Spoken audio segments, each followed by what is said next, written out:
ونستعينه ونستغفره ونؤمن به ونتوكل عليه ونعوذ بالله من شرور أنفسنا ومن سيئات أعمالنا من يهد الله فلا مضل له ومن يضلل فلا هادي له ونشهد أن سيدنا وحبيبنا ومولانا محمدا عبده ورسوله الذي أرسله بالحق بشيرا ونذيرا وداعيا إلى الله بإذنه وسراجا منيرا فقد قال الله تعالى في كلامه المجيد وفرقانه الحميد সকলে আমার সাথে পড়বেন আউযু বিল্লাহি মিনাশ শাইতানির রাজিম বিসমিল্লাহির রহমানির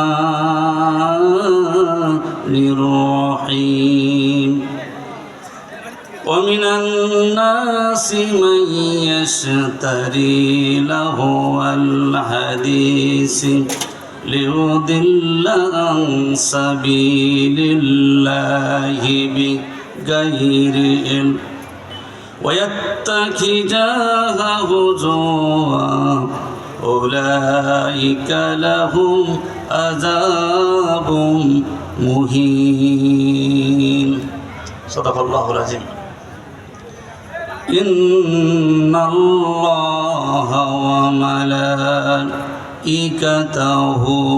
يصلون على النبي يا أيها الذين آمنوا صلوا عليه وسلموا تسليما درود পড়ে اللهم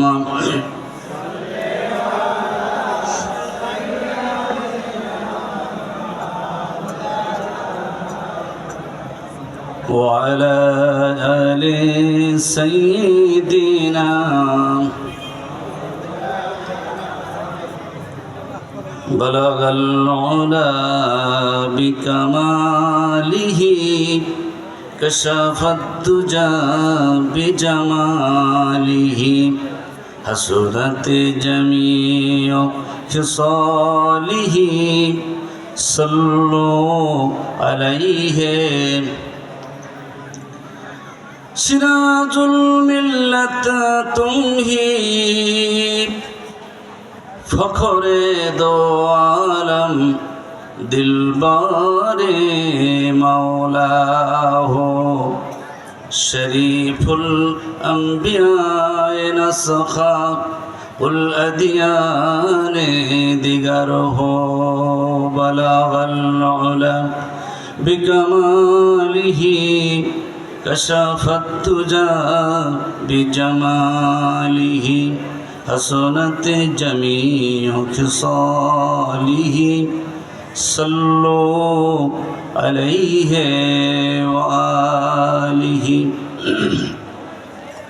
আলহামদুলিল্লাহ ঐতিহ্যবাহী শিলঘুড়ি বাংলাদেশ জামাত ইসলামী যুব জামাত কর্তৃক আয়োজিত আজকের এই বিশাল তাফসিরুল কোরআন মাহফিলের সম্মানিত সভাপতি আমার অত্যন্ত শ্রদ্ধেয় এবং অত্যন্ত প্রিয় জনাব মোহাম্মদ মহিউদ্দিন চাচা বারাকাল্লাহু ফি হায়াতে আল্লাহ তার হায়াত বাড়িয়ে দিক সকলে বলেন আল্লাহুম্মা আমিন পাশে আছেন আজকের মাহফিলের সম্মানিত প্রধান অতিথি কুড়িগ্রাম এক আসনের নাগেশ্বরী ভ্রুঙ্গামারি কচাকাটা অঞ্চলের মাননীয় সংসদ সদস্য প্রার্থী জননেতা বিশিষ্ট ইসলামী চিন্তাবিদ, বিশিষ্ট সমাজসেবক, বিশিষ্ট রাজনীতিবিদ, রংপুর মডেল কলেজের অর্থনীতি বিভাগের সম্মানিত অধ্যাপক, আমাদের অত্যন্ত প্রিয় ভাই জননেতা অধ্যাপক আনোয়ারুল ইসলাম আনোয়ার ভাই, বারাকাল্লাহু ফি হায়াতি, আল্লাহ তারও হায়াত বাড়িয়ে দিক, সকলে বলেন আল্লাহুম্মা আমিন। সম্মানিত পরিচালক, আমার বন্ধুবর মাওলানা গোলাম মর্তুজা প্রভাষক, কচাকাটা ডিগ্রি কলেজ, এখানে আমাদের আলী আকবর ভাই আছেন, যুব বিভাগের মাসুম ভাই আসছেন উপজেলার সভাপতি, এখানে মঞ্চে আরও গণ্যমান্য হযরত উলামা ইকরাম, সম্মানিত সুধীমণ্ডলী, সম্মানিত প্রাণপ্রিয় ভাইরা, ব্যবসায়ী ভাইরা, যুবক ভাইরা, পর্দার অন্তরালের শ্রদ্ধা মা এবং বোনেরা, সুপ্রিয় শিশু কিশোর সোনামানিক যুবক ভাইরা, আমি আবারও আপনাদেরকে সালাম দিচ্ছি। আসসালামু আলাইকুম ওয়া রাহমাতুল্লাহি ওয়া বারাকাতুহু। শুকরিয়া আদায় করছি সে আল্লাহর দরবারে যে আল্লাহ তাআলা যুবকদের উদ্যোগে একটি চমৎকার সুন্দর কোরআনের মাহফিলে আল্লাহ রাব্বুল আলামিন আরামের ঘুমকে হারাম করে এই প্যান্ডেলে এসে বসে বসে আল্লাহর কোরআন শোনার তৌফিক দান করেছেন। সেই মহান মাবুদের দরবারে কালেমাত শুকর আদায় করছি, সকলে বলুন আলহামদুলিল্লাহ। আপনারা প্রত্যেকটা মাহফিলে শুনে থাকেন, যেখানে কোরআনের মাহফিল হয় সেটা জান্নাতেরই প্যান্ডেল হয়। আল্লাহ রাসূল বলেন জান্নাতি প্যান্ডেলে জান্নাতি মানুষগুলোই বসে। বিশ্বনবী বলেন জান্নাতে যারা যাবে, কোনো বৃদ্ধ মানুষ, কোনো অসুস্থ মানুষ এরা জান্নাতে যাবে না। জান্নাতে যাবে ইয়ং যুবক এবং যুবতী হয়ে আল্লাহর জান্নাতে প্রবেশ করবে। আর রাসূল বলেন জান্নাতের একজন যুবকের শক্তি হবে পৃথিবীর 2000 যুবকের সমান। সুবহানাল্লাহ বলেন। কত হাজার? 2000 যুবকের সমান। আমি আপনাদেরকে 2000 যুবকের শক্তি দিতে বলবো না, অন্তত একজন 5 জনের শক্তি দিয়ে এই মাহফিলের আওয়াজ চতুর্দিকে 5 কিলোমিটার পর্যন্ত পৌঁছাতে হবে। প্রিয় ভাইয়ের একটু জোরে সোরে বলেন তো আলহামদুলিল্লাহ। আর একটু জোরে বলেন আলহামদুলিল্লাহ। দরুদ ও সালাম পেশ করছি সৈয়দুল মুরসালিন, খাতামুন নবিয়্যিন, রহমাতাল লিল আলামিন, বিশ্ব মানবতার মহান মুক্তির দূত, নবীদের নবী, শ্রেষ্ঠ নবী, নির্যাতিত, নিপীড়িত, অসহায় মানুষের আশ্রয়দাতা, যিনি সর্বকালের, সর্বযুগের সর্বশ্রেষ্ঠ নেতা, শ্রেষ্ঠ শিক্ষাবিদ, শ্রেষ্ঠ অর্থনীতিবিদ, শ্রেষ্ঠ রাজনীতিবিদ, যিনি অন্ধকারের আলোর জ্যোতি দেখিয়েছেন জান্নাতের গতি, করেছেন ইমামতি, সমাজের সমাজপতি, সুপ্রিম কোর্টের বিচারপতি, জিহাদের সেনাপতি, মদিনার রাষ্ট্রপতি, সরকার দয়ালম জনাবে মুহাম্মদুর রাসূলুল্লাহ, সকলে বলুন সাল্লাল্লাহু আলাইহি ওয়াসাল্লাম। সম্মানিত প্রিয় ভাইয়েরা, মাগরিবের পর থেকে নিয়ে প্রায় 5-6 জন বক্তার কাছ থেকে বক্তব্য শুনেছেন। বিশেষ করে আমাদের প্রধান অতিথি কুড়িগ্রাম 1 আসনের এমপি পদপ্রার্থী জননেতা আনোয়ারুল ইসলাম আনোয়ার ভাই, উনি এমন একটি সুন্দর তাৎপর্যপূর্ণ আলোচনা করেছেন, ওনার আলোচনার পরে আর বক্তাদের ওয়াজ লাগে না। কথা বলেন ঠিক কিনা? মূলত ওনাদের ওয়াজ শোনার জন্য আমরা আসছি। আমাদের প্রধান অতিথির সময় একটু কম, সারাদিন দৌড় পেটতে হয়, হাঁটতে হয়, এজন্য ওনাকে একটু আগে দিলাম। তারপরেও তার কথাগুলো আল্লাহ রাব্বুল আলামিন যেন আমাদেরকে আমল করার তৌফিক দান করেন, সকলে বলেন আল্লাহুম্মা আমিন।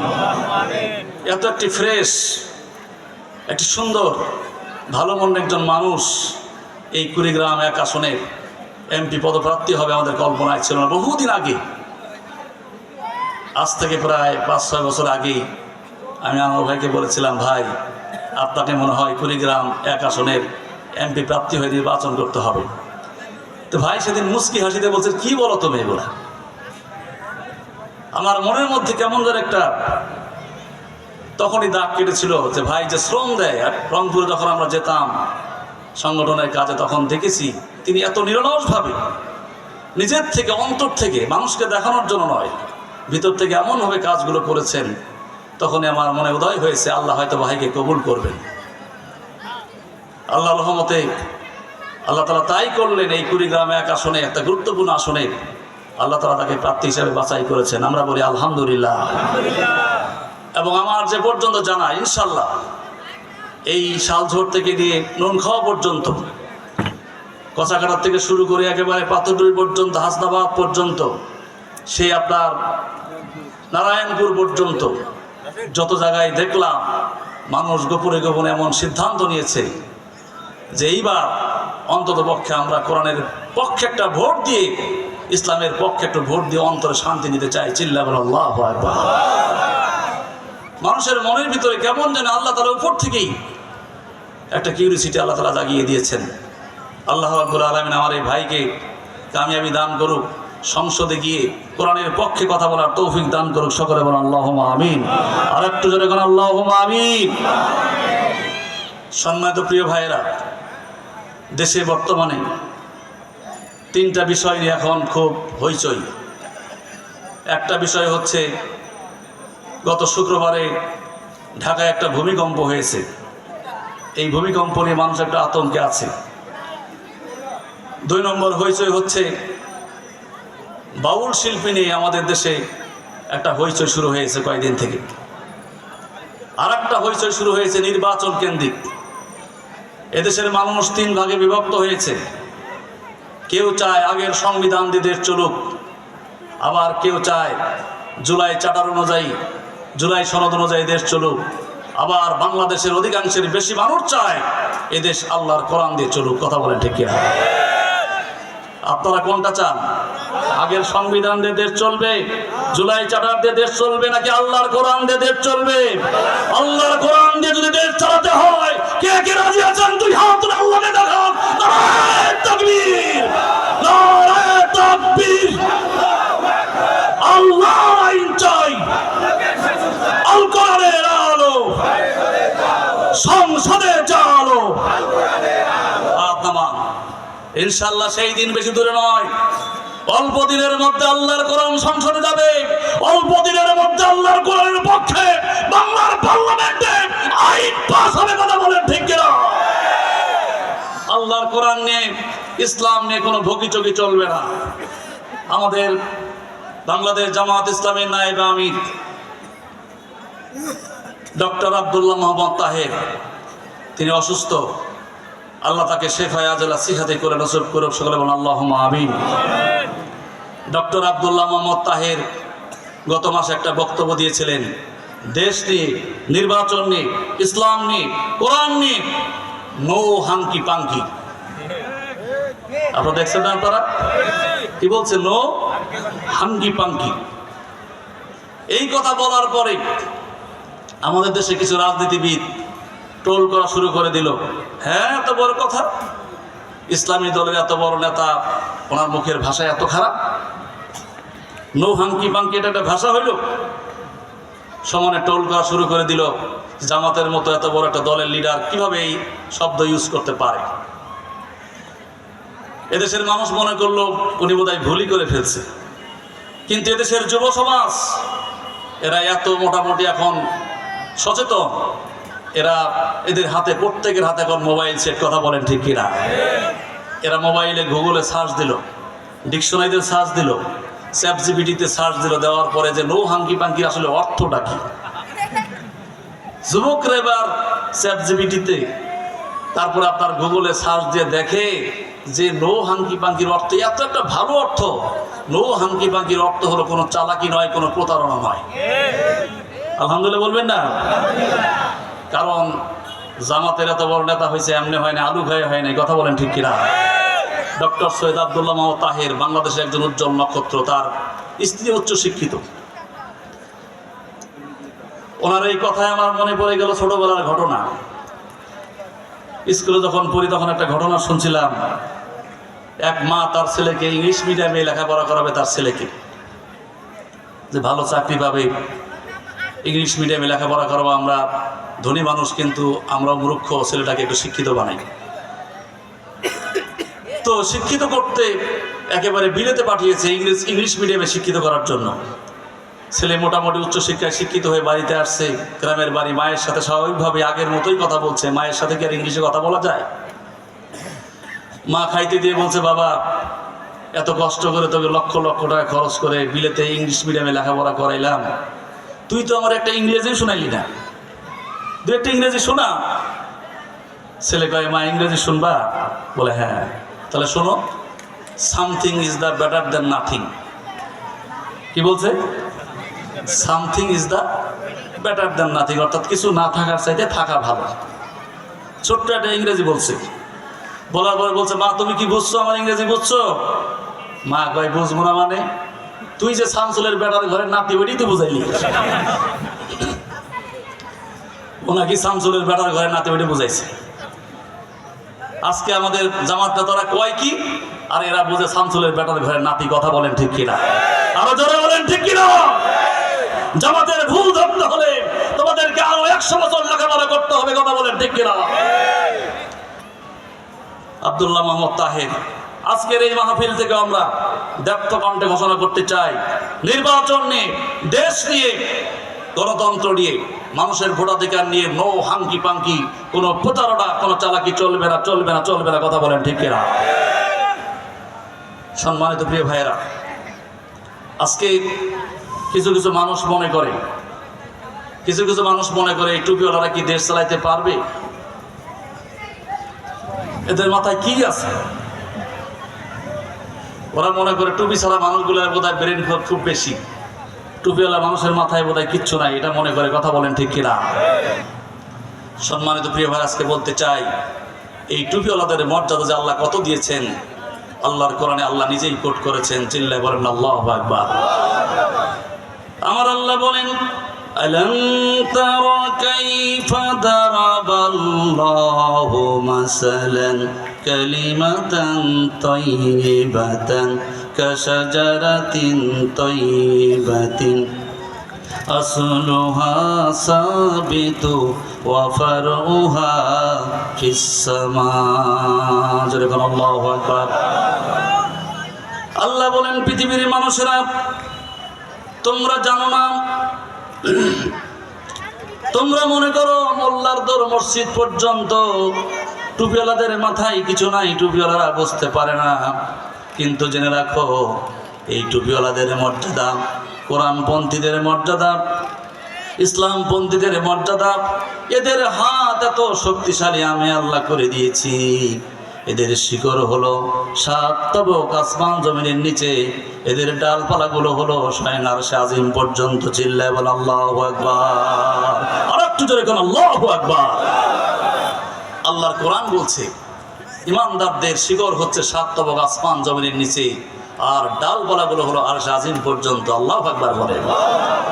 এই জন্য তো ইমানদারদেরকে ধাক্কা দিলেও নড়ানো যায় না। কথা বলেন ঠিক কিনা? যারা এই ধাক্কা দিতে আসে, তারাই উল্টে পড়ে মামুর বাড়ি দিল্লি গিয়ে পড়ে। কথা বলেন ঠিক কিনা? শেখ হাসিনা এদেশের ইসলামপন্থীদেরকে, বাংলাদেশ জামাত ইসলামীকে ধাক্কা দিতে চেয়েছিল। ও টার্গেট করেছিল, এদেশে যদি ইসলাম কায়েম করে এই জামাত মনে হয় এদেশে এগিয়ে যাবে। শেখ হাসিনা আগে আন্দাজ করতে পেরেছিল।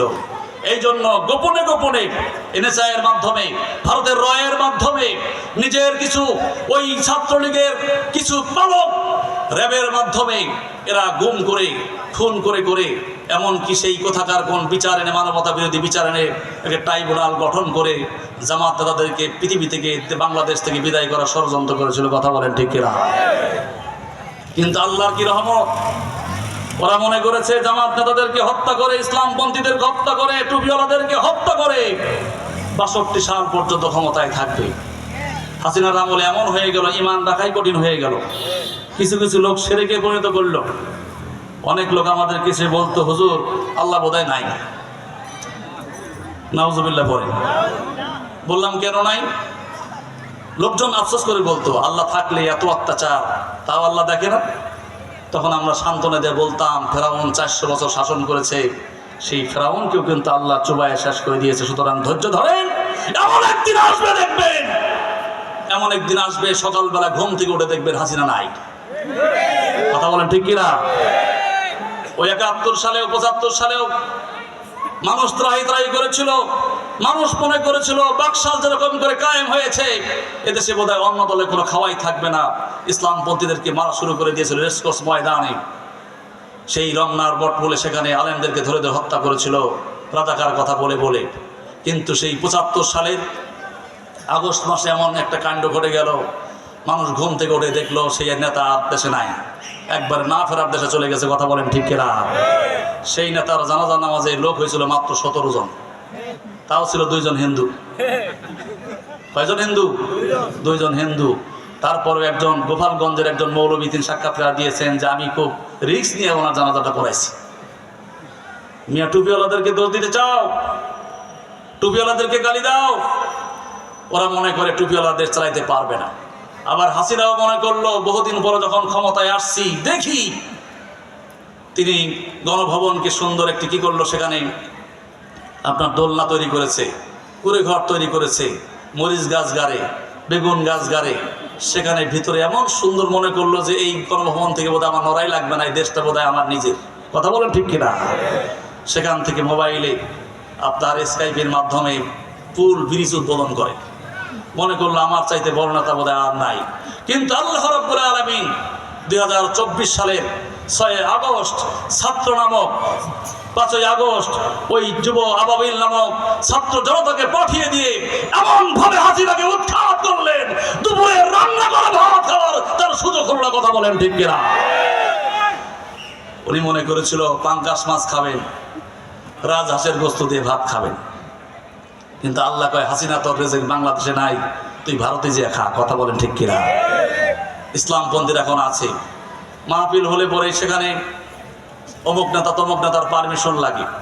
এক নেতা পারমিশন দিলে পরে থানায় পারমিশন হয় না, থানায় পারমিশন দিলে পরে আরেকজন পারমিশন দেয় না, আবার আরেকজন পারমিশন দিলে আমি ফোন করে কিন্তু বন্ধ করে দেবো। বাপ রে বাপ নেতারে। আল্লাহ রাব্বুল আলামিন এমন একটি পরিবেশ করলেন, আজকে জামাত ইসলামীর নামে আজকে ডাইরেক্ট তাফসীর মাহফিল চলছে। চিল্লা বলেন আল্লাহু আকবার। আর একটু জোরে গান আল্লাহু আকবার। আপনারা খুশি না বেজার? 92% মুসলমানের দেশে কোরআন বলতে হবে চুরি করে, কোরআন বলতে পারমিশন নেই। এটা কোথায় পেয়েছেন আপনারা? 92% মুসলমানের দেশে কোনো পারমিশন ছাড়া, উইদাউট পারমিশন ছাড়া বাংলা জমিনে ওপেন করে আলোচনা হবে। কথা বলেন ঠিক কিনা? এখন আবার একদল চামচা নামছে, এরা আবার কানে কানে বলে যে হুজুর এই কথা বলা যাবে না, ও কথা বলা যাবে না, কোরআনে নাকি রাজনীতি নাই। টুপিওয়ালারা আবার কিসের রাজনীতি করে? আমি ব্যর্থ কণ্ঠে বলতে চাই, বলেন তো দেখি বিশ্বনবী মুহাম্মদুর রাসূলুল্লাহ চাইতে কি দামি টুপিওয়ালা পৃথিবীতে কেউ আছে? উনি রাজনীতি করছে কি করেন নাই? 10 বছর দেশ চালাইছে কি চালায়েন নাই? বিশ্বনবীর পরে আবু বকর রাদিয়াল্লাহু তাআলা আনহু, যিনি পৃথিবীর সব ইমানদারদের আমল এক পাল্লায় তুললে আবু বকরের সমান হবে না, সে আবু বকর দেশ চালাইছে কি চালায় নাই? আরো জোরে বলেন। ওমর দেশ চালাইছে কি চালায় নাই? হযরত ওসমান রাজনীতি করছে কি করে নাই? আলী রাজনীতি করছে কি করে নাই? সুতরাং এই 92% মুসলমানের দেশে এখনো ধোঁকা দিতে চায় যে ইসলামে নাকি রাজনীতি নাই। আমার মনে হয় এদের মুসলমানের খাতায় এদের নামই নাই। কথা বলে ঠিক কিনা? তোমরা হয়তো ইসলামের রাজনীতি করবে না, ভালো কথা, চুপচাপ থাকো, কিন্তু ইসলামের রাজনীতি নাই এই কথা বলার অধিকার ইসলামে নাই। কথা বলেন ঠিক কিনা? সম্মানিত প্রিয় ভাইরা, এই টুপিওয়ালাদের কত মর্যাদা, এই টুপিওয়ালাদের মর্যাদা সম্পর্কে আপনারা জানেন। মুজাদ্দিদ আল বেসানি রহমাতুল্লাহ আলাইহি তার হুজ্জাতুল বালিগা নামক গ্রন্থের মধ্যে লিখেছেন যে কিয়ামতের ময়দান যখন কায়েম হবে, এই সূর্যটা মাথার আধা হাত উপরে আসবে, মানুষের মগজগুলো গলে গলে পড়বে। সেই দিন এই প্রখর রোদের মধ্যে 2 শ্রেণীর মানুষের মাথা ঠান্ডা থাকবে। চিল্লায় বলেন আল্লাহু আকবার। আর একটু জোরে বলেন আল্লাহু আকবার। এক শ্রেণীর হলো দুনিয়াতে যারা টুপি মাথায় দিয়ে চলাফেরা করেছে, সুবহানাল্লাহ পড়েন। আর এক শ্রেণীর হলো ওই সমস্ত মহিলা যারা মাথায় ঘোমটা দিয়ে চলেছে, সুবহানাল্লাহ। আমার বন্ধুগণ, মুজাদ্দিদ আল বেসানি রহমাতুল্লাহ আলাইহি একজন বিশিষ্ট হাদিস বিশারদ, সারা পৃথিবীর মানুষ তাকে জানে এবং চেনে। তার হুজ্জাতুল বালিগার মধ্যে লিখেছেন, এক রাত্রে আমি ঘুমিয়ে আছি, সুন্নতের কত দাম, টুপির কত দাম, দাড়ির কত দাম তুমি বোঝো না। এক রাতে ঘুমিয়ে আছি, বিশ্বনবী মুহাম্মদুর রাসূলুল্লাহ স্বপ্নে আমার সাথে, আল্লাহ নবীকে স্বপ্নে দেখলাম, বিশ্বনবী আমাকে দেখে খুশি হয়ে গেলেন, বললেন মুজাদ্দিদ আল পেসানি রে কেমন আছো?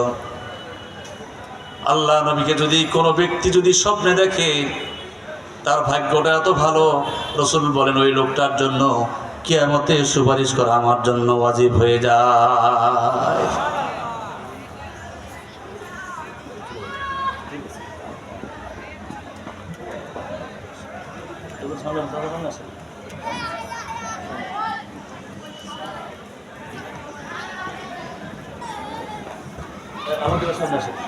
চেয়ারম্যান করে বসে আমার দিকে তাকান।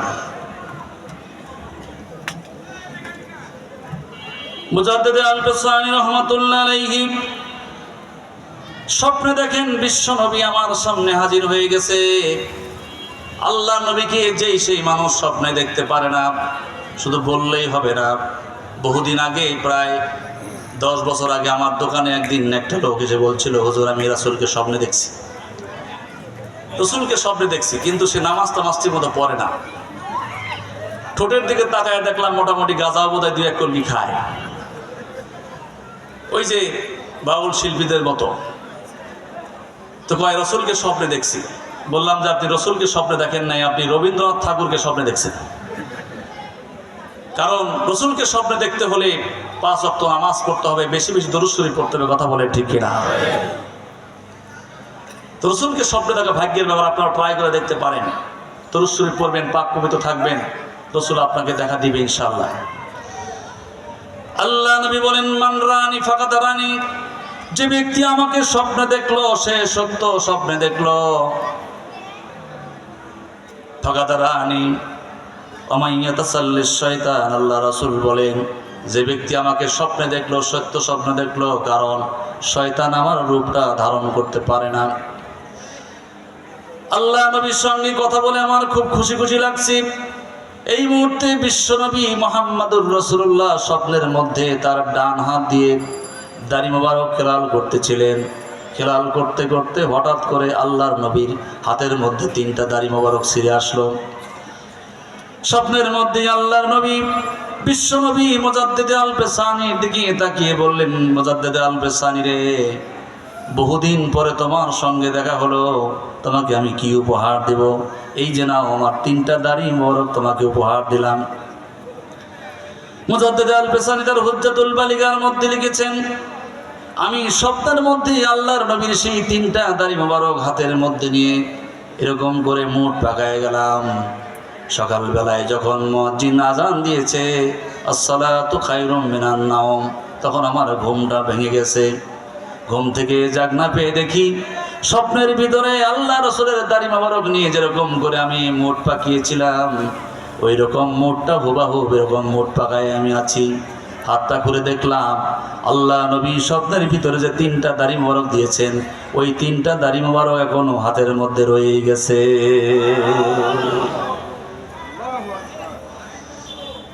মুজাদ্দিদ আল পেসানি বলেন, আমি ওই দাড়ি 3টা একটা কাগজের মধ্যে পেঁচাইয়া সুন্দর করে আমি পাঞ্জাবির পকেটে রেখে দিলাম।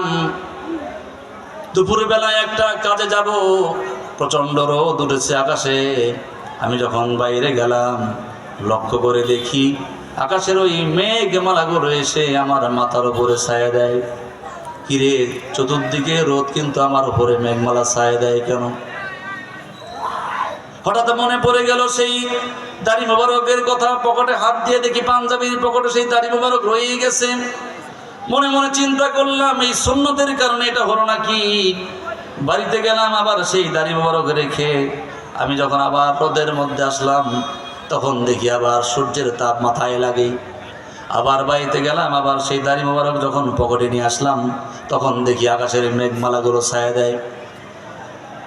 মুজাদ্দিদ আল পেসানি বলেন, তখন আমি বিশ্বনবীর জীবনী আমি অ্যানালাইসিস করতে লাগলাম। আমি লক্ষ্য করে দেখলাম আল্লাহ নবী 63 বছরের জীবনে কোনোদিন ছাতা ব্যবহার করেন নাই।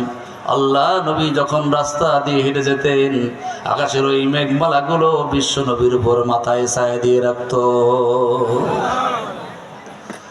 মনে মনে চিন্তা করলাম রাসূলের এই দাড়ি মোবারক পকেটে থাকার কারণেই বোধহয় হয়েছে।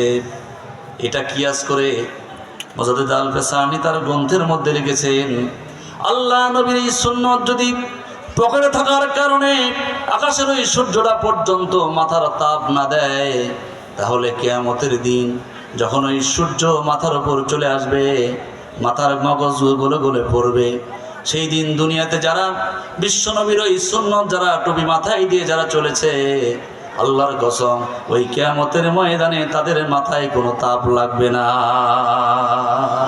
আর একটু জোরে কোন আল্লাহু আকবার, আর একটু জোরে কোন আল্লাহু আকবার।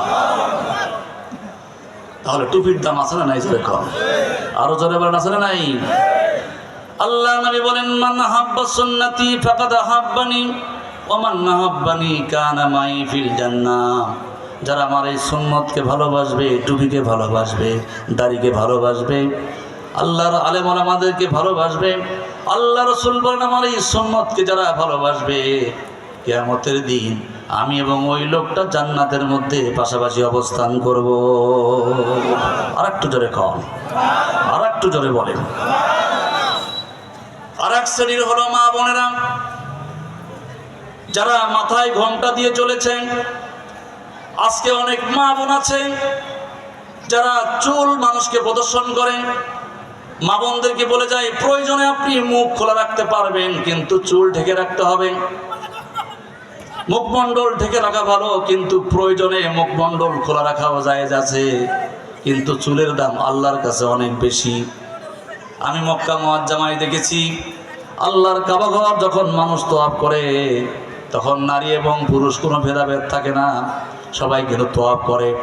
তখন যদি কোনো মহিলা বলে আমি মুখ ঢেকে হজ করব, তার কিন্তু হজ হবে না। সেখানে মুখমণ্ডল ফেস খোলা রাখতে হবে, কিন্তু ঢেকে রাখতে হবে তাদের চুল।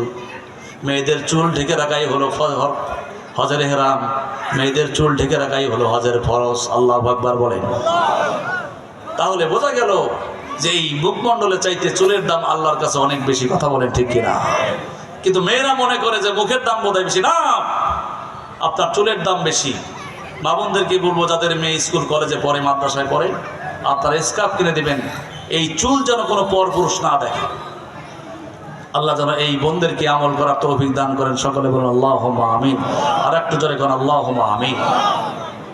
সম্মানিত প্রিয় ভাইরা, বলছিলাম সেই টুপিওয়ালার দাম আল্লাহর কাছে আছে না নাই? আরো জোরে বলেন আছে না নাই? আমার বন্ধুগণ, আমার ভাইরা, টুপিওয়ালার দাম যে কথা আল্লাহ বলছেন আরশে আজিম পর্যন্ত। আর একটা দৃষ্টান্ত দিয়ে শেষ করতে চাই। বিশ্বনবীর সবচাইতে কাছের সাহাবী হযরত আবু বকর, উনিও টুপিওয়ালা ছিলেন, 2.5 বছর মদিনা শাসন করেছেন। তার দাম দেখেন আল্লাহর কাছে কত বেশি।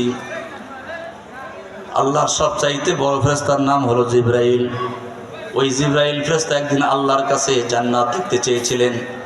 আল্লাহ, তোমার জান্নাতটা আমি একটু ঘুরে ঘুরে দেখতে চাই, আমি তো হলাম ফেরেশতাদের লিডার। জিবরাইল ফেরেশতা আল্লাহর জান্নাত দেখতে চায়। আল্লাহ বলেন, জিবরাইল তুই আমার জান্নাত ঘুরে শেষ করতে পারবি না। চিল্লায় বলেন আল্লাহু আকবার। জিবরাইল এত গতিসম্পন্ন একজন ফেরেশতা। হাদিস শরীফে আসছে, জিবরাইলের একটা পাখা দিয়ে যদি একবার টান দেয়, পৃথিবীর 500 বছরের রাস্তা চলে যায়। সুবহানাল্লাহ বলে। আর একটা পাখা দিয়ে যদি টান দেয়, 1000 বছরের রাস্তা চলে যায়। 3টা পাখা দিয়ে টান দিলে 1500 বছর, 4টা পাখা দিয়ে টান দিলে 2000 বছর। এরকম জিবরাইলের পাখা আছে 600। সুবহানাল্লাহ বাড়ি যায়। কয়শো পাখা? 600 পাখা আছে জিবরাইলের। তাহলে জিবরাইলের গতি কত? জিবরাইলের গতি এত বেশি। আমি শুধু একটা দৃষ্টান্ত দিতে চাই।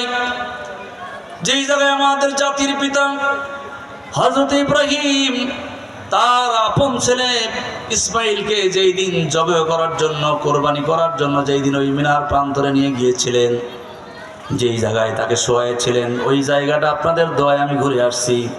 আমি নিজে ওই জায়গায় গিয়েছি, চোখের পানি চলে আসছে, হাতের লোম শিরে গেছে। আল্লাহর পয়গম্বর হযরত ইব্রাহিম নিজের ছেলেকে কোরবানি দিবে, এত বড় পরীক্ষা। 86 বছর বয়সে সন্তান হয়েছে, আবার সেই সন্তানকে কোরবানি করতে হবে। আল্লাহর আরশে আজিমে সমস্ত ফেরেশতাগুলি থরথর করে কাঁপে। আল্লাহ, এত বড় পরীক্ষা তুমি আর কাকে নিবা? ইব্রাহিমকে এরকম আর কষ্টে ফেলো না। আল্লাহ রাব্বুল আলামিন সেই দিন সবচাইতে বড় ফেরেশতা জিবরাইলকে বলেছিলেন, জিবরাইল রে তাড়াতাড়ি করে চলে যা, আমার এই জান্নাত থেকে একটা দুম্বা নিবি, ওখান থেকে ওই মিনার প্রান্তরে যাবি, গিয়ে ইব্রাহিমের ছুরির নিচ থেকে ইসমাইলকে সরায় ফেলবি, আর ওই ছুরির নিচে জান্নাতি দুম্বা ধরবি। সময় মাত্র 3 সেকেন্ড অথবা 2 সেকেন্ড। আল্লাহু আকবার পড়েন। জিবরাইল কয়, কোথায় আরশে আজিম, কোথায় জান্নাত, আর কোথায় সে মিনার প্রান্তর? আল্লাহু আকবার বলেন। জিবরাইল বলেন, আমি আমার 600 পাখা দিয়া এমন জোরে টান মারলাম, সেকেন্ডের মধ্যে ওই আরশে আজিমের কাছ থেকে আমি জান্নাত থেকে দুম্বা নিয়া সেকেন্ডের মধ্যে সেই মিনার প্রান্তরে এসে ইব্রাহিমের ছুরির নিচ থেকে ইসমাইলকে সরায়া যখন জান্নাতি দুম্বা ধরেছি, তখন কেবলমাত্র হযরত ইব্রাহিম বিসমিল্লাহ আল্লাহু আকবার বলে ছুরি চালিয়ে দিয়েছে। তাহলে জিবরাইলের গতি কত! আল্লাহু আকবার পড়েন। জিবরাইল বলেন, সেই দিন আমার শরীর থেকে ঘাম ঝরে গিয়েছে। জিবরাইল বলে, আমার আর একদিন ঘাম ঝরেছে, যেই দিন নবী ইউসুফ আলাইহিস সালামকে তার 10 ভাই চক্রান্ত করে ওই কুয়ার মধ্যে নিক্ষেপ করেছিল, সেকেন্ডের মধ্যে ওই কুয়ার নিচে পড়ে যাবে। আল্লাহ বলেন, জিবরাইল তাড়াতাড়ি করে চলে যা, ওই মিনার ওই কূপে, মিশরের ওই কূপে চলে যা, কেনানের ওই কূপে চলে যা। ওই ইউসুফ কুয়ার মধ্যে পড়ার আগেই তুই গিয়া তোর সফট ওই নরম হাতটা এরকম করে ধরবি, ইউসুফ যেন ওই কুয়ার পানিতে না পড়ে মরে যায়। জিবরাইল বলেন, কোথায় সে আরশে আজিম, কোথায় সে কেনানের কূপ? 600 পাখা দিয়ে আমি এমন জোরে টান মারলাম, সেকেন্ডের মধ্যে আমি ওই কেনানের কূপের নিচে এরকম করে হাত পেতে দাঁড়িয়ে আছি। উপর দিকে তাকায় দেখি কেবল ইউসুফ উপর থেকে আসতেছে। আল্লাহু আকবার। তাহলে জিবরাইলের গতি কত! সেই জিবরাইল আল্লাহর জান্নাত দেখতে চায়। আল্লাহ বলেন, তোর মতো জিবরাইল আমার জান্নাত তুই দেখতে পারবি না। আল্লাহ বলেন, আল্লাহ তারপরে আমাকে একটু সময় দাও, একটু ট্রাই করি, চেষ্টা করি। আল্লাহ বলেন, দেখতেই যখন চাস চা, আমার সবচাইতে নিম্ন জান্নাত, জান্নাতুন নাঈমের ভিতরে তোকে নামায় দিলাম, তুই একটু দেখ। আমার সম্মানিত ভাইয়েরা, হযরত জিবরাইল ওই জান্নাতুন নাঈমের কোনায় নেমে 600 পাখা দিয়া সমস্ত পাখাগুলো মেরে ওই জান্নাতুন নাঈমের ভিতরে উঠতে লাগলেন। উঠতে উঠতে 300 বছর চলে গেল। হযরত জিবরাইলের পাখাগুলো ব্যথা হয়ে গেল, তিনি জান্নাতের কোনো কুল কিনারা পাচ্ছেন না। 300 বছর যাওয়ার পরে জান্নাতের একটা পিলারের সামনে হাঁপাতে হাঁপাতে জিবরাইল বসে পড়লেন। বসে পড়ে ডাক দিয়ে বলেন, আল্লাহ রে, আমি জিবরাইল 300 বছরে 600 পাখা দিয়া তোমার জান্নাতের ভিতরে উঠলাম। রব্বুল আলামিন, তোমার জান্নাতের তো কোনো কুল কিনারা পাচ্ছি না। আল্লাহ তাআলা, তুমি আমার একটু বলে দাও, তোমার জান্নাতের এই 300 বছরে আমি তোমার জান্নাতের কদ্দূর আসলাম, আমার সামনে কদ্দূর বাকি আছে? আল্লাহ বলেন, জিবরাইল তুই 300 বছরে 600 পাখা দিয়ে আমার জান্নাতের যদ্দূর আসছিস রে জিবরাইল, আমার জান্নাতের 10 ভাগের 1 ভাগ পর্যন্ত এখন আসতে পারিস না। আর একটু জোরে কন, আর একটু জোরে বলেন। জিবরাইল বলে, আল্লাহ, আমার মতো জিবরাইলের তোমার জান্নাত দেখা সম্ভব না। আল্লাহ, এই পৃথিবীর কার শক্তি আছে তোমার এই জান্নাত দেখা, জান্নাত ঘুরে দেখার শক্তি পৃথিবীর কার আছে? আমারই নাই, আর কার আছে? আল্লাহ বলেন, জিবরাইল, ফেরেশতাদেরও নাই, জিনদেরও নাই, এই পৃথিবীর আকাশ বাতাস কারো নাই, কিন্তু মানুষের আছে। সুবহানাল্লাহ বলে। জিবরাইল চমকে গেলেন, আল্লাহ সেই কোন সেই মানুষ যার জান্নাত দেখার এরকম তাকত আছে? আল্লাহ বলেন, জিবরাইল, আগামীকাল তুমি ওই মসজিদে নববীর দারুস সালাম গেটে দাঁড়ায় থাকবা। দেখবা সকালবেলায় একজন বৃদ্ধ চাদর গায়ে দিয়া ফজরের নামাজ পড়ে ওখান দিয়ে বের হবে। তুমি দেখবা ওই লোকটাই আমার জান্নাত দেখার শক্তি আছে, আমার জান্নাত ঘুরে ঘুরে সেকেন্ডের মধ্যে দেখার সুযোগ আছে তার। জিবরাইলের মনে কৌতূহল। সকালবেলায় ভোরে মানুষের রূপ নিয়ে ওই জিবরাইল দারুস সালাম গেটে দাঁড়ায় আছে। আপনারা যারা মসজিদে নববীতে গিয়েছেন দেখবেন সামনের গেটটার নাম হলো দারুস সালাম, যেখান দিয়ে গিয়ে আল্লাহর নবীকে সালাম দিতে হয়, আবু বকর ওমরকে সালাম দিতে হয়। সেই দারুস সালাম গেটে দাঁড়িয়ে আছে। সকালবেলায় ফজরের নামাজ পড়ে একজন বৃদ্ধ চাদর গায়ে দিয়ে বের হচ্ছে। তিনি অন্য কেউ নয়, তিনি হলো বিশ্ব নবীর হিজরতের সাথী হযরত আবু বকর রাদিয়াল্লাহু তাআলা আনহু। আবু বকরকে দেখে জিবরাইল বলছেন, ভাই রে, বন্ধুরে, আমি একজন পথিক মানুষ, আল্লাহর সবচাইতে বড় ফেরেশতার নাম শুনছি জিবরাইল। ভাই রে, বন্ধুরে, এই মুহূর্তে আমার আল্লাহর সবচাইতে বড় ফেরেশতা জিবরাইলের খুবই প্রয়োজন। তুমি কি জানো নাকি এই মুহূর্তে আল্লাহর সবচাইতে বড় ফেরেশতা জিবরাইল এখন কোথায় আছে? আল্লাহু আকবার বলেন। যিনি প্রশ্ন করছে তিনি নিজেই জিবরাইল, আর যাকে প্রশ্ন করছেন তিনি আর কেউ নয়, বিশ্বনবীর হিজরতের সাথী হযরত আবু বকর রাদিয়াল্লাহু তাআলা। হযরত আবু বকর বলছেন, ভাই প্রতিক্রিয়া, আমি তো সরাসরি তোমার এই প্রশ্নের জবাব দিতে পারবো না, আমারে মাত্র 2টা মিনিট সময় দাও। আমি মসজিদের ভিতরে গিয়ে 2 রাকাত নামাজ পড়তে চাই। 2 রাকাত নামাজ পড়ে আল্লাহর সঙ্গে একটু কথা বলে তারপরে তোমার অ্যান্সার দিতে চাই। ঠিক আছে, তোমাকে সময় দেওয়া হলো। হযরত আবু বকর রাদিয়াল্লাহু তাআলা আনহু মসজিদের ভিতরে চলে গেলেন। 2 রাকাত নফল নামাজ পড়ে চোখের পানি ফেলে বললেন, আল্লাহ, একজন পথিক তো আমারে জিজ্ঞেস করেছে এই মুহূর্তে তোমার বড় ফেরেশতা জিবরাইল কোথায়। আল্লাহ, তুমি আমারে বলে দাও এখন জিবরাইল কোথায়।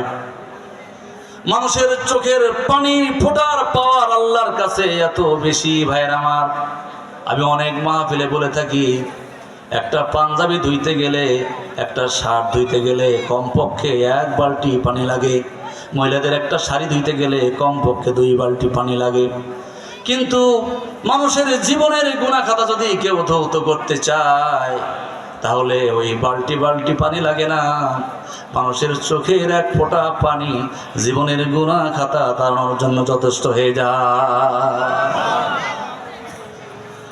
রাসূল আমার বলেন, কাত্রাতুন ইনদা কাত্রিহি ওয়া কাত্রাতুন ইনদা লিকাই রাব্বিহি।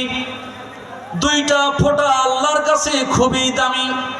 একটা ফোঁটা হলো মানুষের চোখের পানি, আর একটা ফোঁটা হলো আল্লাহর দিন প্রতিষ্ঠা করার জন্য, আল্লাহর কোরআনকে জমিনে প্রতিষ্ঠা করার জন্য, তার আইনকে সমাজে বাস্তবায়ন করার জন্য। কেউ যদি মিছিল করে, মিটিং করে, স্লোগান দেয়, আর বিরোধী দল যদি সহ্য করতে না পারে, তাকে যদি আঘাত করে, তার শরীর থেকে যে আঘাতের চিহ্ন হবে, তার শরীর থেকে যদি 1 ফোঁটা রক্ত বের হয়, আল্লাহ রাসূল বলেন পৃথিবীর কোনো মানুষ দাম না দিলে হবে কি, আল্লাহর কাছে ওই রক্তের ফোঁটার দাম অনেক অনেক গুণ বেশি। আর একটা জোরে কথা, আল্লাহু আকবার। এই জন্য শহীদের মর্যাদা, শহীদ সবাই হতে পারে না, ইচ্ছা করলে শহীদ হওয়া যায় না। শহীদের মর্যাদা আল্লাহর কাছে অনেক বেশি। যারা আল্লাহর কোরআনকে সমাজে বাস্তবায়ন করতে চায়, এদেরকে মারলে পরে মানুষ মনে করে মেরে ফেললাম, কিন্তু এদের দাম আল্লাহর কাছে অনেক এত বেশি। কিয়ামতের দিন একটা হাদিসে দেখলাম, মানুষের যখন বিচার ফয়সালা শুরু হবে, এই শহীদরা আল্লাহর কাছে কৈফিয়ত না দিয়েই আল্লাহ সামান দিয়ে জান্নাতে যাওয়া শুরু করবে। সুবহানাল্লাহ বলবেন না? ড্যাম কেয়ার, আল্লাহকে কেয়ার না করে ওরা জান্নাতে যাওয়া শুরু করবে। আল্লাহ ডাক দিয়ে বলে, এই তোমরা কারা এত বড় সাহস, আজকে আমি হাকামুল হাকিমিন, আমার সামনে কথা না বলে কেউ 1 চুল পরিমাণ পা ফেলতে পারছে না, আর তোমাদের এত বড় সাহস আমার সামান দিয়ে জান্নাতে যাও। ওই যুবকগুলো, ওই লোকগুলো ঘুরে দাঁড়ায় বলবে, আল্লাহ, আমরা তোমার দিনের জন্য সংগ্রাম করেছি, দেখো আমাদের শরীর থেকে এখনো তাজা রক্ত পড়তেছে।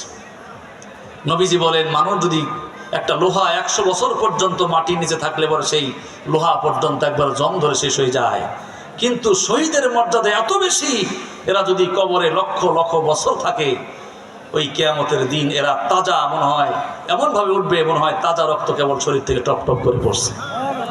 আর একটু জোরে কর।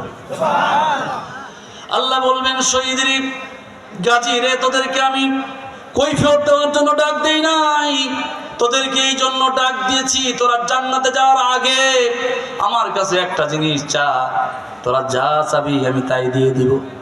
ওই শহীদরা বলবে, রব্বুল আলামিন, তুমি যদি একান্ত দিতেই চাও তাহলে আমাদেরকে আবার জিন্দা করে দুনিয়ায় পাঠাও।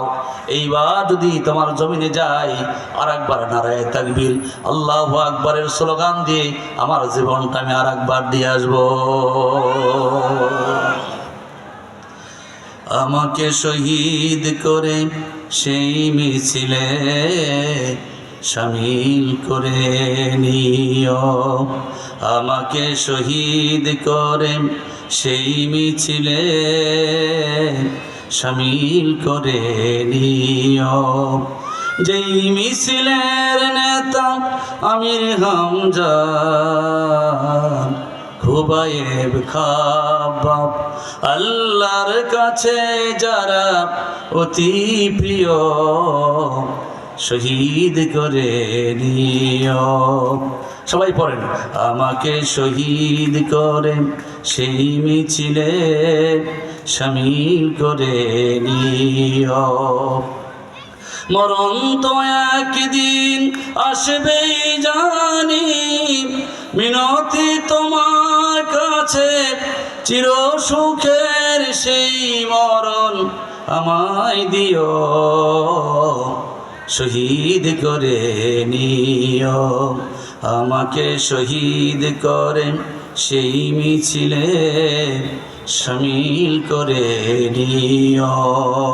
আল্লাহুম্মা আমিন। শহীদ হওয়ার নিয়ত সবার আছে তো? কার কার আছে? দুই হাত তুলে আল্লাহকে দেখান। লিল্লাহি তাকবীর, লিল্লাহি তাকবীর, লিল্লাহি তাকবীর।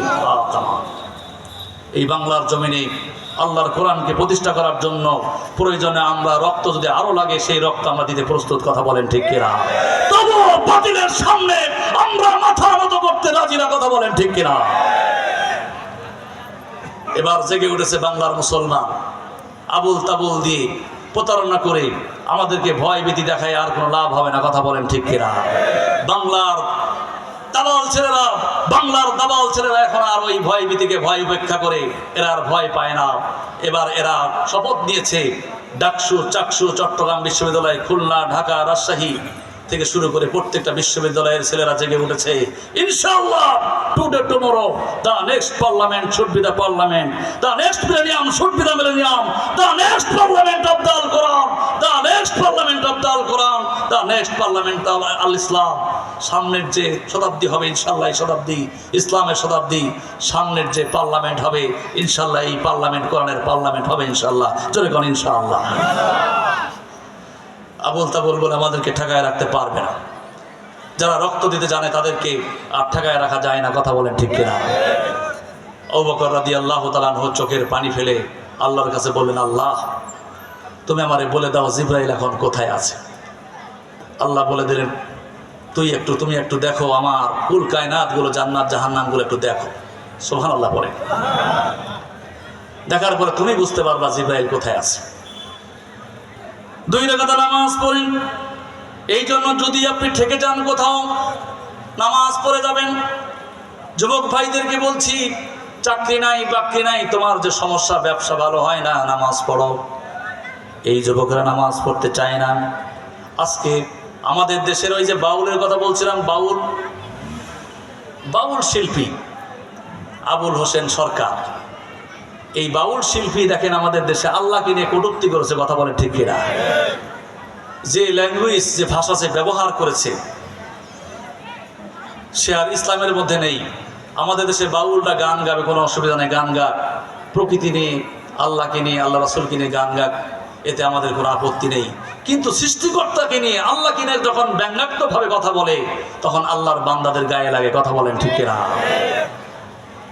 এই বাউল শিল্পীরা এরা কিন্তু বেশিরভাগ বেশি ফাউল করে। নামাজ তো ঠিক মতো পড়েই না, বরং ওই একতারা দোতারার মাধ্যমে এরা মানুষকে বুঝায় যে আমরাই সঠিক পথে আছি। এরা আলিফ লাম মিমের অর্থ খোঁজে, যে আলিফ লাম মিম এই 3 অক্ষরের অর্থ খুঁজে পায় না মোল্লাকারী, এই 3 অক্ষর নিয়েই হলো আমাদের ফকির আলী। কথা বলেন ঠিক কিনা? এরা কোরআনের আলিফ লাম মিমের অর্থ খুঁজতে চায়, আলিফ লাম রর অর্থ খুঁজতে চায়, বিভিন্ন অর্থ করতে চায়, কিন্তু এর অর্থ যে আল্লাহ নিজেই ভালো জানেন, পৃথিবীর কোনো মুফাসসির জানে না, এটা ওরা বোঝে না। কথা বলেন ঠিক কিনা?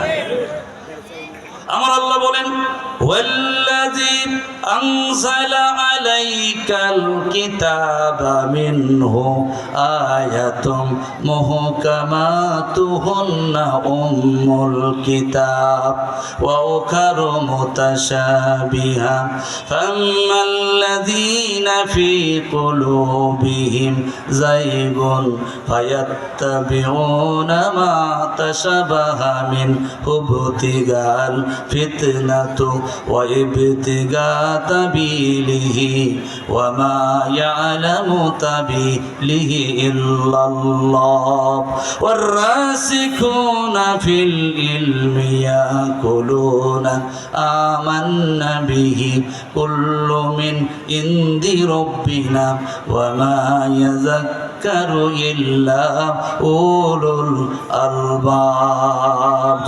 আল্লাহু আকবার। আল্লাহ বলছেন এই কোরআন শরীফের মধ্যে আমি দুই ধরনের আয়াত নাযিল করেছি, একটা হলো মুহকাম আর একটা হলো মুতাশাবিহ। মুহকাম আয়াতের অর্থ স্পষ্ট, এটা পড়লেই মানুষ বুঝতে পারে, আর একটা আয়াত হচ্ছে মুতাশাবিহ, যেমন আলিফ লাম মিম, ইয়াসিন, আলিফ লাম র, এরকম 13টা সূরায় এগুলো হলো হরফে মুকাত্তার বিচ্ছিন্ন বর্ণ। আল্লাহ বললেন এগুলোর অর্থ পৃথিবীর কোনো মুফাসসির জানে না, এগুলোর অর্থ আমি একমাত্র আল্লাহ নিজেই ভালো জানি। চিল্লাহ আল্লাহু আকবার। আর এই বাউলরা এই অর্থ খুঁজতে যায়।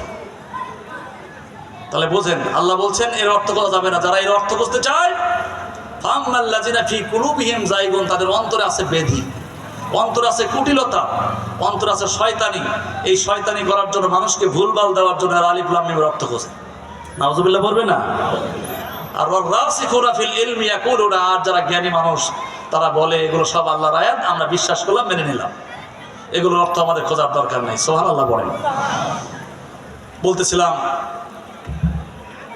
আবু বকর রাদিয়াল্লাহু তাআলা নামাজ পড়ে এবার বের হলেন, বের হয়ে বলছেন, ভাই পথিক, আমি তোমার কথা মতো 2 রাকাত নামাজ পড়ে আমি সারা আকাশ বাতাস সব জায়গায় আমি চোখ বুলায় দেখলাম, কোথাও আমি জিবরাইলকে পেলাম না। 8টা জান্নাতের ভিতরে আমি তন্ন তন্ন করে খুঁজলাম, সেখানে আমি কোথাও জিবরাইলকে পেলাম না। অবশেষে ঢুকলাম আমি জাহান্নামের মধ্যে, সেখানেও 7টা জাহান্নাম তন্ন তন্ন করে খুঁজলাম, সেখানেও তোমাকে পেলাম না। এ কথা বলার পরে হযরত আবু বকর রাদিয়াল্লাহু তাআলা আনহু খপ করে ওই লোকটার হাত ধরে বলছে, ভাই মনে কিছু দিও না, আমার মনে হয় তুমি নিজেই জিবরাইল। সুবহানাল্লাহ। আর একটু জোরে কর না সুবহানাল্লাহ। তাহলে ফেরেশতার দাম বেশি না মানুষের দাম বেশি? ফেরেশতার দাম বেশি না ইমানদার মানুষের দাম বেশি? ইমানদার মানুষের দাম হলো আরশ আজিম পর্যন্ত, আর ফেরেশতাদের একটা গণ্ডি আছে। আল্লাহু আকবার বলেন। এই জন্য বলতে চাই, গরিব ভাইয়েরা যারা আছেন, ধনী ভাইয়েরা যারা আছেন, ব্যবসায়ী ভাইয়েরা যারা আছেন, আমরা ইসলামের পক্ষে থাকবো, কে কি বলে বলুক, আমরা মরলেও লাগ বাঁচলেও লাগ, কথা বলেন ঠিক কিনা? আমাদের কোনো ভয় ভীতি নাই। আমরা যে কোনো মূল্যে, আমরা কারো রক্ত চক্ষু আমরা পরোয়া করবো না। ইনশাল্লাহ এবার কোরআনের পক্ষে আমরা ভোট দিব, কথা বলেন ঠিক কিনা? আর একটা এক্সাম্পল দিয়ে আবার বক্তব্য শেষ করতে চাই, আপনাদের কষ্ট হচ্ছে মনে হয়। আর একটা এক্সাম্পল দিই, ইমানদার যদি গরিব হয় তার দাম অনেক বেশি। এই জন্য মোল্লার দৌড় মসজিদ পর্যন্ত নয়, মোল্লার দৌড় হলো জান্নাতুল ফেরদাউস পর্যন্ত, কথা বলেন ঠিক কিনা? আর একটা কথা বলে শেষ করি, আর বেঈমান যারা আল্লাহকে মানবে না, আল্লাহর আইনকে যারা মানবে না, আল্লাহর আইনের বিরুদ্ধে যারা রাজনীতি করে, ভালো করে শুনে রাখেন, আল্লাহর আইনের বিরুদ্ধে যারা স্লোগান দেন, কোরআন দিয়ে নাকি দেশ চলবে না, ইসলাম দিয়ে নাকি দেশ চলবে না, যারা ব্যাখ্যা করে বেড়ান, তারা ভালো করে শুনে রাখেন। আপনারা তো মনে করেছেন আপনারা খুব বড় হোমরা চামড়া হয়ে গেছেন। শেখ হাসিনা এক সময় বড় হোমরা চামড়া হয়ে গেছিল, শেখ হাসিনার কথা আমরা বাদ দিলাম। মাত্র 17 বছর এই পৃথিবীতে শেখ হাসিনার চাইতেও 3 ডবল স্বৈরাচার।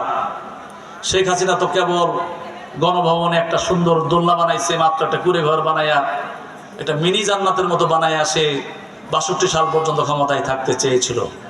কিন্তু এই পৃথিবীতে এমন একজন স্বৈরাচার, যেই স্বৈরাচার আল্লাহর সঙ্গে চ্যালেঞ্জ করে পৃথিবীতে জান্নাত তৈরি করে ফেলছিল। সেই স্বৈরাচারের নাম আপনারা জানেন? সেই স্বৈরাচারের নাম হলো সাদ্দাম। আল্লাহর সাথে চ্যালেঞ্জ করে জান্নাত তৈরি করেছে। শেখ হাসিনা তো আমাদের দেশের জনগণের সাথে চ্যালেঞ্জ করছে, ইসলামপন্থীদের সাথে চ্যালেঞ্জ করছে, আর সাদ্দাম আল্লাহর সঙ্গে চ্যালেঞ্জ করে জান্নাত তৈরি করছে। তাফসীর দেখলাম এই সাদ্দাতকে আল্লাহ রাব্বুল আলামিন 900 বছর হায়াত দিয়েছিলেন। কত বছর? 900 বছর।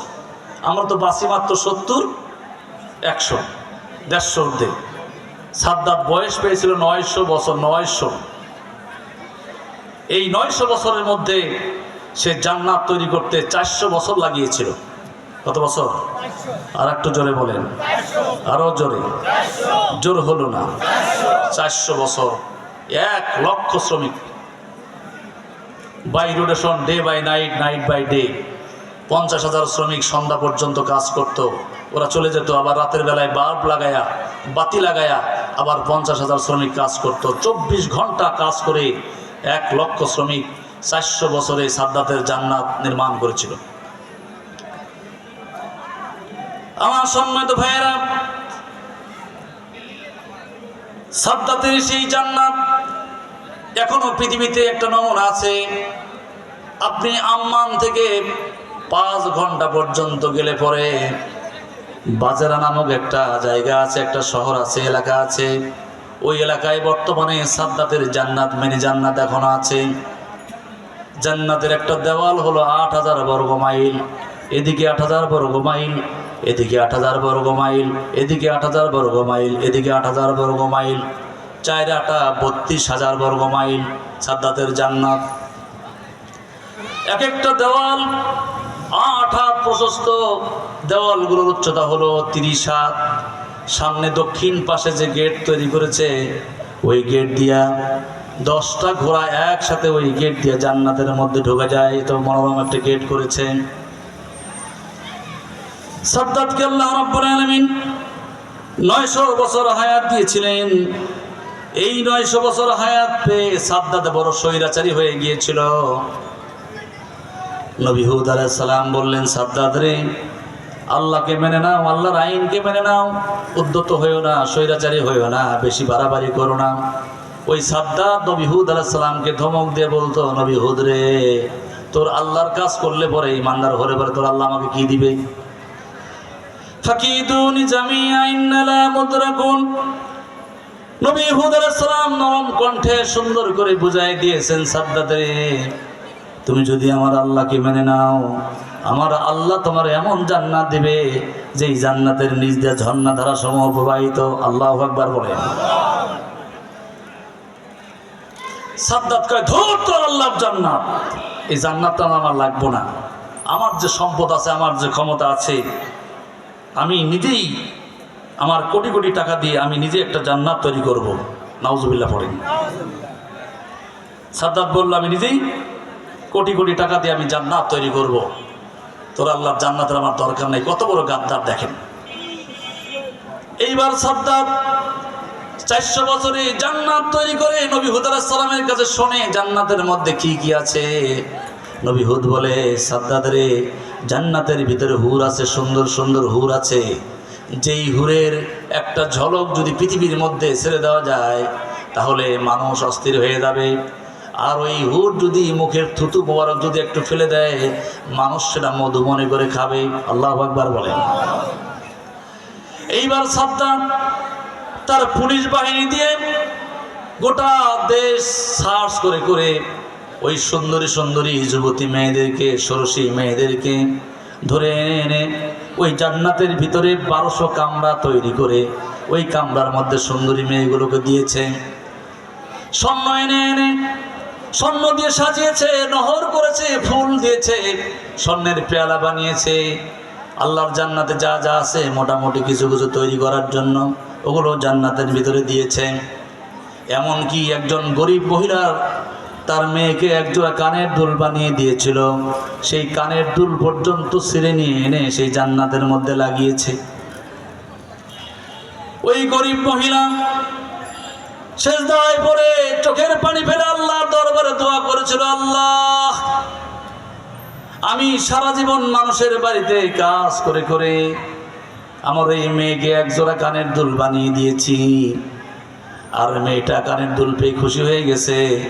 আর সাদ্দাত তার জান্নাতের মনোবাসনা পূর্ণ করার জন্য, তার জান্নাতকে সৌন্দর্য করার জন্য আমার মেয়ের কানের দুলটা পর্যন্ত জোর করে খুলে নিয়ে গেল। আল্লাহ, তোমার কাছে আমি বিচার দেই, যেই জান্নাত তার মনের খায়েশ মেটানোর জন্য সাদ্দাত যে জান্নাত তৈরি করেছে, আল্লাহ ওই জান্নাতকে তুমি সাদ্দাতকে দেখতে দিও না। আল্লাহু আকবার বলে। গরিবের দোয়া কবুল হয় কি হয় না? আর একটু জোরে কম, আর একটু জোরে বলে। গরিব মানুষকে তো অনেকে আমরা মানুষ মনে করি না। ভোট আসলে পরে গরিবের বন্ধু হয়ে যায়, কথা বলেন ঠিক কিনা?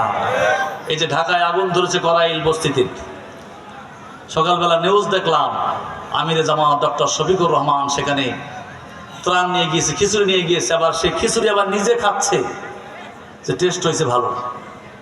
অনেক নেতা আছে যেই নেতা নিজে খিচুড়ি খায় না, কোনো মতে পচা খিচুড়ি পাকায় মানুষকে খাওয়ায়, কথা বলেন ঠিক কিনা? আর আমিরে জামাত নিজে সেই খিচুড়ি টেস্ট করে তারপরে করাইল বস্তিতে দিয়েছে। মানুষ খুশি, সেখানে কম্বল দিচ্ছে। আর কিছু কিছু নেতা আছে মৌসুমে, ভোটের মৌসুম আইলে পরে কয় গরিবের আমি নেতা, অমুক নেতা তমুক নেতা। আর ভোট আসলে পরে মাথায় টুপি আসে অনেক নেতার, কথা বলেন ঠিক কিনা? এরাই হলো আসল ধর্ম ব্যবসায়ী, কথা বলেন ঠিক কিনা? আসল ধর্ম ব্যবসায়ী হলো এরা, যারা শুধু সিজনাল টুপি মাথায় দেয়, ভোটের সময় যারা টুপি মাথায় দেয়, কথা বলেন ঠিক কিনা? আমরা সারা বছরই টুপি মাথায় দিই। গরিবের তো আল্লাহর কাছে কবুল হয়ে যায়, কবুল হয়ে গেল আল্লাহর দরবারে দোয়া, মাজলুমের তো আল্লাহর দরবারে কবুল হয়ে যায়। হাসিনা 17 বছর মানুষদেরকে হত্যা করেছে, মনে করেছিল কিছুই হবে না, কিন্তু আল্লাহর দরবারে সেই দোয়াগুলো কবুল হয়েছে। আমার ভাইয়ের, আমার বন্ধুগণ, ওই মহিলার দোয়া আল্লাহর দরবারে কবুল হয়ে গেল। এইবার ওই সাদ্দাত জান্নাত উদ্বোধন করবে, লাল গালিচা বিছিয়েছে, সুন্দর করে রং দিয়ে তার জান্নাতটাকে উদ্বোধন করবে, ফুল দিয়ে চতুর্দিকে এরকম করে সাজিয়েছে। আমাদের সম্মানিত প্রধান বক্তা আসতেছে, এটা তাকবীর দেন, লিল্লাহি তাকবীর, নারায়ে তাকবীর, লিল্লাহি তাকবীর। প্রধান বক্তার আগমন, মাহফিলের পক্ষ থেকে, যুব কমিটির পক্ষ থেকে, ঢলডাঙ্গার পক্ষ থেকে, মাশাআল্লাহ আমাদের সম্মানিত প্রধান বক্তা চলে আসছেন, আলহামদুলিল্লাহ। বসেন, আমি শেষ করে দিচ্ছি, এক করে বসেন।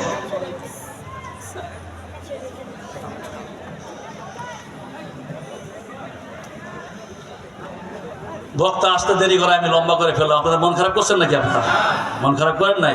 আলহামদুলিল্লাহ। আমি জানি আমি এলাকার বক্তা হলেও লোকজন আমাকে ভালোবাসে, আমি জানি মনের থেকে মানুষ ভালোবাসে, কথা বলেন ঠিক কিনা? আমি শেষ করতে চাই, 2 মিনিটের মধ্যে যে ঘটনা শুরু করছিলাম শেষ করতে চাই। আমার দিকে তাকান। হ্যাঁ, সম্মানিত প্রিয় ভাইরা, বলছিলাম জান্নাত উদ্বোধন করবেন। এই সাদ্দাত যখন 10টা ঘোড়া নিয়ে, চারপাশে 9টা ঘোড়া থাকবে, মাঝখানে সাদ্দাতের ঘোড়া জান্নাত উদ্বোধন করবে। লাল গালিচার উপর দিয়ে যখন জান্নাতের কাছাকাছি যাচ্ছে, ওই কাছাকাছি যাওয়ার পরে জান্নাতের গেট থেকে মিনিমাম 10 হাত সামনে একজন ফকির ছেঁড়া পাঞ্জাবি গায়ে দিয়ে দাঁড়িয়ে আছে। বলে, সাদ্দাত তুমি একটু দাঁড়াও। সাদ্দাতের মেজাজটা গরম হয়ে গেছে।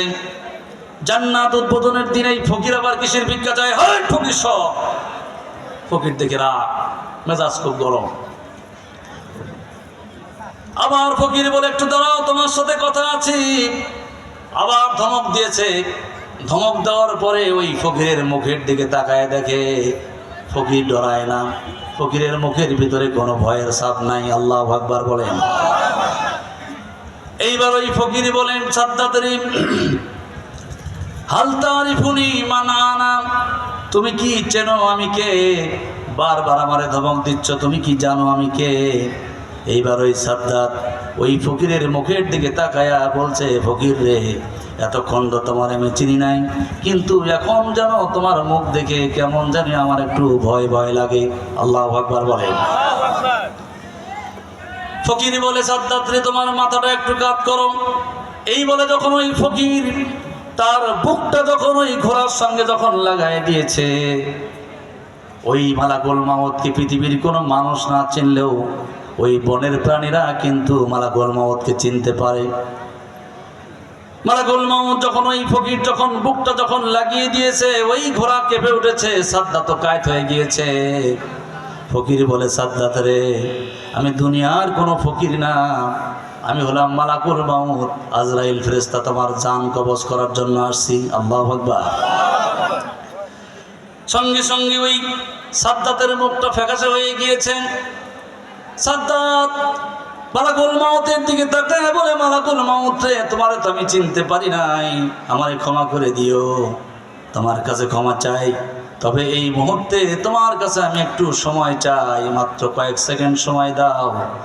আমি 400 বছরে যে জান্নাত তৈরি করলাম, সেই জান্নাতের ভিতরে আমি ঢুকতেও চাই না, থাকতেও চাই না।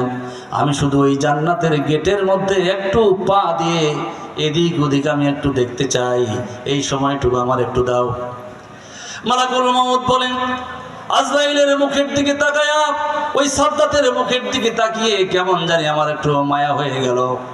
বললাম, আল্লাহ, এই লোকটার মুখ দেখে তো আমার মায়া লেগে গেল, আল্লাহ সামান্য একটু সময় দাও, একটু জান্নাতটা দেখুক।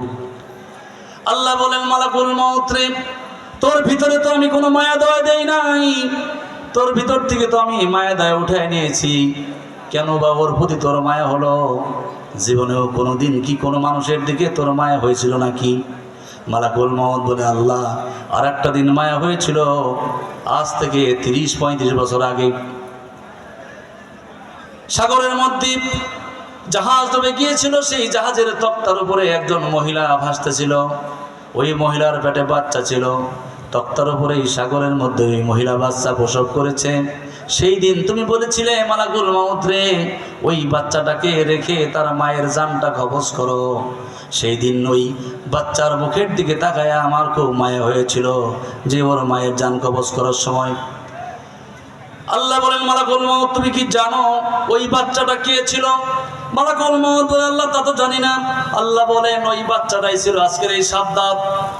ওই সাদ্দাতকে আমি সমুদ্রের ভিতর থেকে বাঁচিয়েছিলাম, সমুদ্রের কিনারে চাপায় দিয়েছিলাম, একটা বাঘকে অনুগত করে দিয়েছিলাম, বাঘের বাচ্চা মারা গিয়েছে, ওই বাঘটা এসে মা যেমন তার সন্তানকে বুকে তুলে লালন পালন করে, ওই বাঘটা সাদ্দাতকে বুকে তুলে নিয়ে ওই সাদ্দাতকে আমি 6 বছর পর্যন্ত বাঘের দুধ খাওয়া বড় করেছি, কোটি কোটি টাকার মালিক বানিয়ে দিয়েছি, রাজত্ব দিয়েছি। কিন্তু এই স্বৈরাচার সাদ্দাত বড় হয়ে আমার সঙ্গে গাদ্দারি করেছে, আমার আইনের সঙ্গে লড়াই করেছে, আমার নবীর সঙ্গে বেয়াদবি করেছে, এমনকি আমার জান্নাতের সাথে চ্যালেঞ্জ করে সে দুনিয়াতে জান্নাত তৈরি করেছে। মালাকুল মউত রে, আমার সেই বেঈমানকে আমি 1 সেকেন্ডের জন্য আর সময় দেব না। চিল্লায় বলো, আল্লাহু আকবার। আর একটু জোরে বলো, আল্লাহু আকবার। এইবার মালাকুল মউত চিৎকার মেরে বলে, ওই স্বৈরাচার সাদ্দাত, তোরা আগে আমি চিনতে পারি না, এখন চিনতে পেরেছি, তোর আর টাইম নাই। সঙ্গে সঙ্গে খপ করে ধরে তার জানটা কবজ করলো, ওই নিথর দেহটা জান্নাতের গেটে পড়ে রইল। আমার ভাইরা বলেন তো, যেই সাদ্দাতকে আল্লাহ জান্নাত দেখতে দিল না, ওই আল্লাহ এখনো আছে না নাই? আর একটু জোরে কোন আছে না নাই? সে আল্লাহ যদি থেকে থাকে, আমি মাঝে মধ্যে আফসোস করি, হাইরে গাদ্দার মানুষ, বাঁচবই বা কয়দিন? যে আল্লাহর সূর্যের তাপ খাই, যে আল্লাহর অক্সিজেন গ্রহণ করি, একটা চাউল আমরা বানাতে পাই না, একটা ধান কাটতেছি, যেই চাউল আমরা খাবো, যে আল্লাহর সব কিছু, সে আল্লাহর আইন সমাজে বাস্তবায়ন হবে, পার্লামেন্টে সেই কোরআন দিয়ে দেশ চলবে। এত গাদ্দার আমরা 3.5 হাত মানুষ, সেই আইনের বিরুদ্ধে আমরা লড়াচড়া করি, কথা বলে ঠিক কিনা? সে আইনের পক্ষে একটা ভোট দেওয়ার মতো আমাদের ক্ষমতা নাই, আবুল তাবুল দিয়ে আমরা মুসলমানদেরকে বিভ্রান্ত করি, কথা বলে ঠিক কিনা? আর একটু জোরে গান ঠিক কিনা? সম্মানিত প্রিয় ভাইরা, এই জন্য সেই সাদ্দাতের নিতরদেহ, স্বৈরাচার সাদ্দাতের নিতরদেহ পড়ে রইল। পৃথিবীর মানুষকে শিক্ষা নেওয়ার জন্য আল্লাহ এই ঘটনা ঘটিয়েছে। একদিন মাটির ভিতরে হবে ঘর রে মন আমার, কেন বন্ধ দালান ঘর? একদিন মাটির ভিতরে হবে ঘর রে মন আমার, কেন বন্ধ দালান ঘর? প্রাণ পাখি উড়ে যাবে পিঞ্জর ছেড়ে, ধরাধমে সবই রবে তুমি যাবে চলে। বন্ধু বান্ধব যত, মাতা পিতা তারা সুত, সকলই হবে তোমার পর রে মন আমার। কেন বান্ধ দালান ঘর, দেহ তোমার চর্মচর গলে পচে যাবে, শিরা উপশিরা গুলো ছিন্ন ভিন্ন হবে, মুন্ড মেরুদণ্ড সবই হবে খণ্ড খণ্ড, পড়ে রবে মাটির উপর রে মন আমার।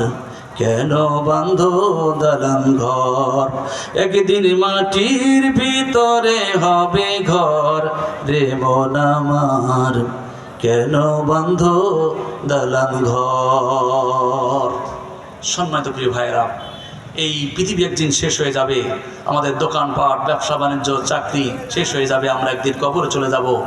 সেই কবরে যাওয়ার আগে কি আল্লাহর আইনের পক্ষে কি একটু রায় দেওয়া যায়? দেবেন আপনারা? কারা কারা দেবেন? দুই হাত ধরে আল্লাহকে দেখান। লিল্লাহে তাকবীর, লিল্লাহে তাকবীর, নারে তাকবীর। আল্লাহর আইন চাই, আল কোরআনের আলো, সংসদে জালো।